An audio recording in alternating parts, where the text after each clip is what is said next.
Today we have got even more campaign gameplay from Modern Warfare 3, specifically more of the open combat missions. These are going to be new semi-open world campaign missions, as the campaign's apparently going to be split 50-50 between these new open combat missions as well as the traditional linear campaign missions. And essentially these open combat missions just work just like Spec Ops, where you can tackle the missions in various different ways. And it just so happens that the map that we play on within this open combat mission are actually sections from the brand new Warzone map that is apparently going to be coming with Season 1 of Modern Warfare 3. It's apparently going to be set in the Middle East, and it seems very likely that it is in fact Urzikstan. Apparently it was going to be set in Las Almas. There's even a map layout for it in the campaign of Modern Warfare 2 that you can see on screen. However, apparently they've changed the map's location, but the general layout from this map that we got previously is pretty much the same. They've just had to reskin the map, and they probably changed the location due to storyline reasons, and probably Urzikstan tying more into Modern Warfare 3's campaign than Las Almas, which would have been more fitting for Modern Warfare 2. Now, people were worried that because they're having yet another Middle East Warzone map, that this map wouldn't be very colourful, and people thought that Las Almas would be a much more beautiful location, but it does seem like they're going for a lot of greenery in this map, and it does look very much like Verdansk. Speaking of Verdansk though, this new Warzone map isn't the only map that we play within the open combat missions. Another location is indeed Verdansk, so it seems like there's going to be multiple missions within Verdansk as well as Urzikstan that we're going to be able to play on within these open combat missions. And yeah, this is a bit of a gameplay preview for not only the new Warzone map,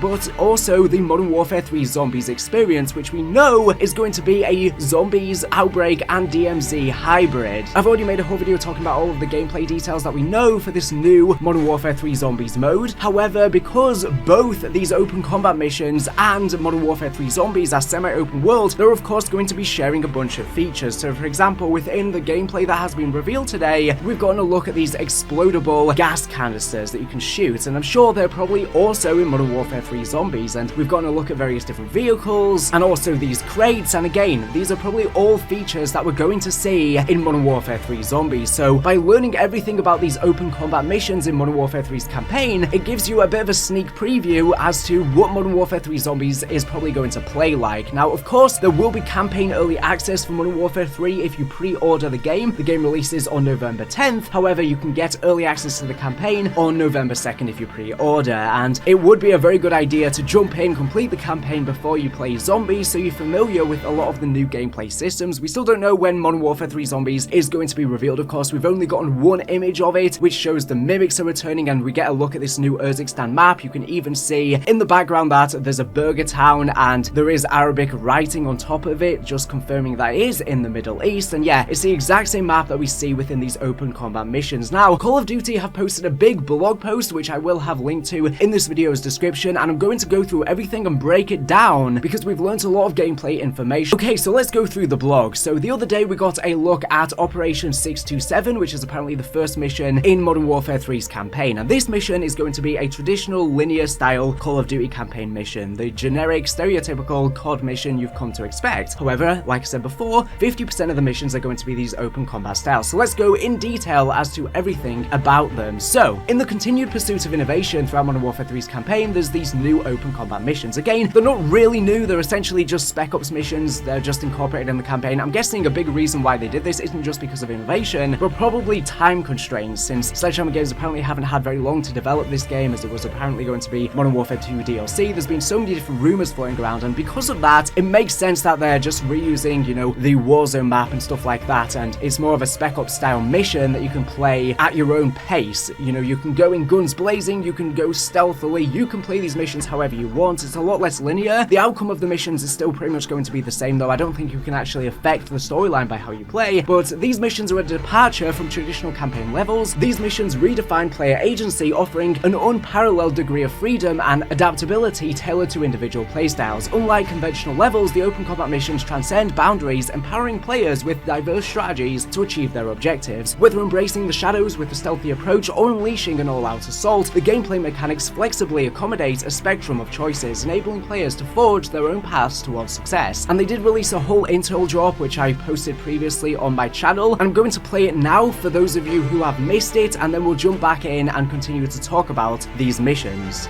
Modern Warfare 3 introduces open combat missions, which for the first time allows players the choice of how to complete objectives based on their preferred playstyle.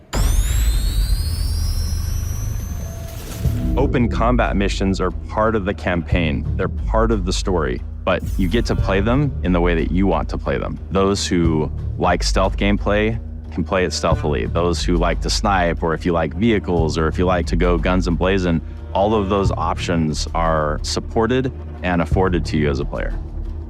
This isn't just some additional mode that lives alongside the campaign. This is intertwined with the story, and we've intentionally dispersed these throughout the campaign. When the player starts the mission, they are given a loadout, but as they go through and play, they'll be encountering new weapons, tacticals, loot crates, and these are all added to your arsenal. Players can change it up. Play the mission now with suppressed weapons and sneak around, or strap on armor plates and run in loud, get right into the action. Enemies are now adapting and adjusting to your playstyle. Open combat missions have a decent amount of replayability aspect to them, and when I say that, it's less about go through the entire game and start over and play it a second time. It's more about, within each mission, trying to experience it in different ways. In one level, we start you on top of a catwalk overlooking the entire level. Hopefully by that point in the game, the player has gotten to a point where they can figure out how to start picking it apart. So player empowerment is a huge part of that level. You may even decide, to challenge yourself on some of these, like what's the fastest I can do this, or can I just bring a knife to a gunfight, and really kind of push the bounds on what you can bring as a player. These are the type of campaign missions that we've always wanted to create, and we just can't wait to get them into the hands of the players. So there are going to be fixed objectives within these missions, however there's going to be open combat. So just like I said before, the outcome of these objectives is going to be the same, but the way that you approach them is different. So open combat missions still have fixed objectives, but the way that you accomplish them is up to you. Although these missions begin with a set loadout, you can find a variety of other equipment, including additional weapons, supply boxes, and other opportunities to change or confirm your approach to what you think is the most advantageous way to completing objectives. We knew we wanted a bit more opportunity for the player to craft their own experience, says Robert Pitts, who's the associate director at Sledgehammer Games. Pitts explains that open combat missions are intentionally dispersed throughout the campaign to create a seamless, intertwined experience between these and the traditional cinematic missions. These missions allow for free roam within enlarged mission boundaries, but in exchange, there are minimal checkpoints which actually offer you additional opportunities to return to your mission infiltration to rethink your strategy. So like I said, many of these missions are going to be on Verdansk, and one of them is specifically going to be on Dam. Now, of course, a lot of people were speculating when Warzone was out that there would be some sort of dam event with it erupting with a lot of water flooding. However, that event never ended up happening. However, on this, we're actually going to see water running down it. It's going to be pretty cool, and it seems like the Verdansk missions are going to be set at dusk as well, so it's going to have that nighttime atmosphere. It's going to be pretty cool. So yeah, it seems like we're not going to be able to play on the full entirety of Verdansk. All the new Warzone maps set in Urzikstan during these missions, they'll just be on sections for it. For example, one mission is just going to be set where the dam is. You're not going to be able to explore the rest of Verdansk. Unlike the Gora Dam that players remember from 2019, the Gora's river waters run deep in 2023. From atop the dam, Simon Ghost Riley, who players control as a part of this mission, must defuse several bomb sites in the vicinity of the dam, of which is on a moving truck. So I just want to mention, I posted the other day that Verdansk's Nuke event might not be canon anymore. That could have just been for the Warzone storyline. However, we do see within the trailer, for example, we get a shot of gameplay in hospital from Verdansk, and it does look like it's getting rebuilt. So maybe the nuke was just a small nuke, and Verdansk has just been rebuilt. Of course, the nuke went off in 2021. It's now 2 years later in 2023, and maybe somehow in that time they managed to rebuild it, and the radiation levels might just be safe enough for the players. It's not really realistic, but that could be a possibility. Instead of just completely retconning the nuke event as if it never happened, they might just say, well, it was a tiny nuke, we're not really going to have realistic radiation, and the map was just rebuilt, and maybe they're just not really going to focus on it that much. It's not going to be a focal point of the storyline. That is a possibility. So how Ghost completes this mission is in your hands. Ghost is armed with a fully kitted out assault rifle for weapons-free engagements, but also has a silenced sidearm, a pair of binoculars, a lethal and tactical grenade, as well as additional equipment that may contain even more options for completing the mission. This is just Ghost's infill ordnance. You have a wide variety of weaponry, armaments, and other items to optionally gather as the mission progresses and your tactics change and adapt. 10 of many examples of what to do in open combat missions, so they're given some ways that you can approach them. So in short, open combat missions are not linear. Like I said, they can be approached from numerous angles, including altering strategy strategies at any point during the mission, the longer story, not inclusive of the moment-by-moment choices to be made within these missions. Here are 10 true to the franchise actions and strategies to use in an open combat mission, though the true number of options presented to you is almost limitless and only restricted by your tactical planning. So this is good, there's going to be lots of options. These are all but not exclusive ideas. Think of these examples as what you can do in these missions in any combination or order you wish to complete the objectives. So first of all, you could go stealthy. Just like in Operation 627, remain off the radar in open combat missions is a viable strategy. In most cases, enemies are unaware of your presence. If you draw attention to yourself, such as firing an unsuppressed weapon or walking right up to them, they can either become suspicious or immediately enter an alert state in order to hunt you down, and those actively firing or foes you've previously tagged show up in places like the TAC map. It's possible in some, but not all, missions to remain completely off the grid during the mission, but you'd better believe it's difficult to pull this off, especially on veteran difficulty, or you can choose to go guns blazing. Full-on, all-out assaults are common in COD history, and you can pull them off in these missions too. High energy, high enemy count, and highly explosive, going with a weapons-free approach may not only be a viable strategy, but necessary to mission success. With that said, on this campaign's hardest difficulty settings, much like in campaigns past, be prepared to even the odds when you are outnumbered and outgunned by dozens of enemy soldiers, vehicles, and sentry turrets by employing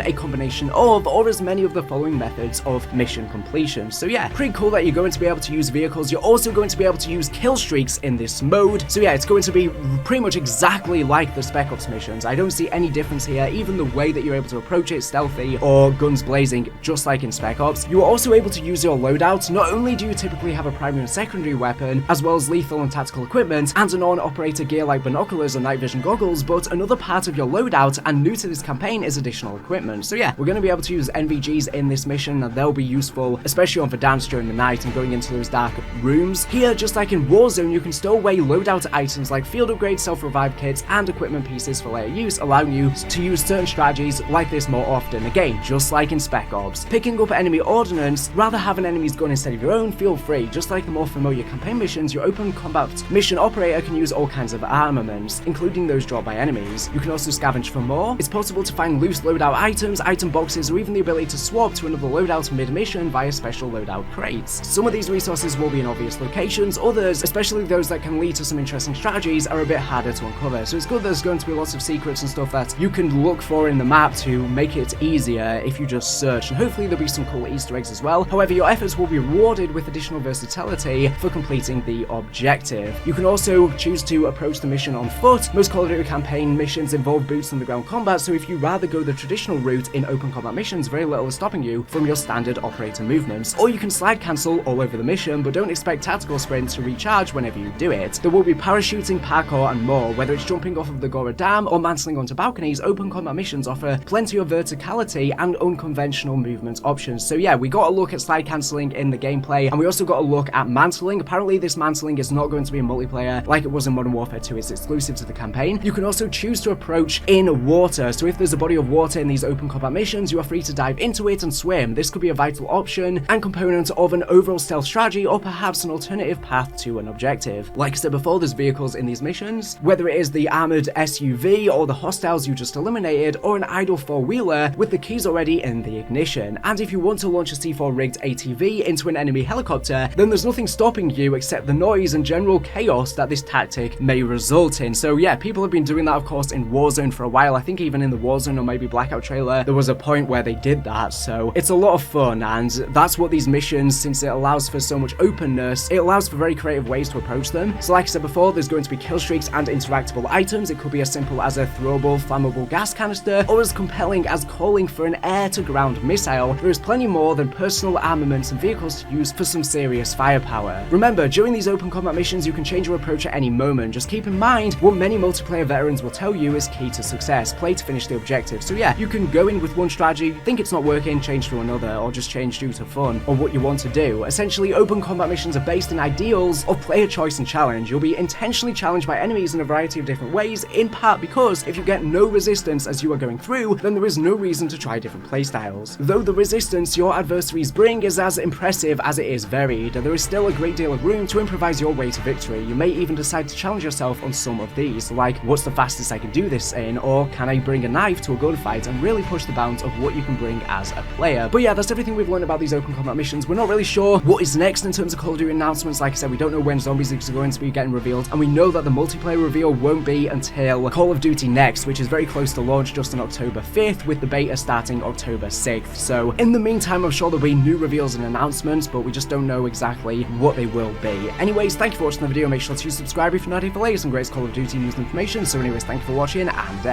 bye.